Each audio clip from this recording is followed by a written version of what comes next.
Hazırda Azərbaycanda hərbi xidmət alternativsiz və məcburidir. Vətəndaşlar yaşı çatdıqda mütləq şəkildə hərbi xidmətə çağırılır. Qanunvericiliyə əsasən ali təhsilli şəxslər üçün xidmət müddəti 12 ay, orta təhsilli şəxslər üçün isə 18 ay təşkil edir. Son dəyişikliklərə əsasən hərbi xidmətə çağırış yaşı da 30 yaşadək endirilib.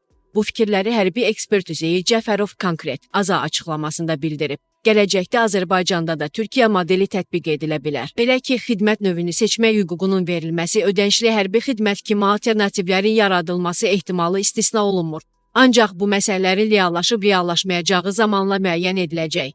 Bununla belə artıq bugün Azərbaycanda hərbi xidmətə könüllü maraq göstərənlər az deyil. Bir çox gənc ordu sıralarında xidmət keçməyi, peşəkar hərbçi olmağı seçir. Müddətdən artıq hərbi xidmət edənlər, gizir və zabit kimi hərbi karyera qurmaq istəyənlər üçün ölkədə hərbi kolleclər və institutlar fəaliyyət göstərir. Ekspert qeyd edir ki, Qarabağ məsələsinin həll edilməsindən sonra gənclər arasında hərbi sahəyə maraq daha da artıb.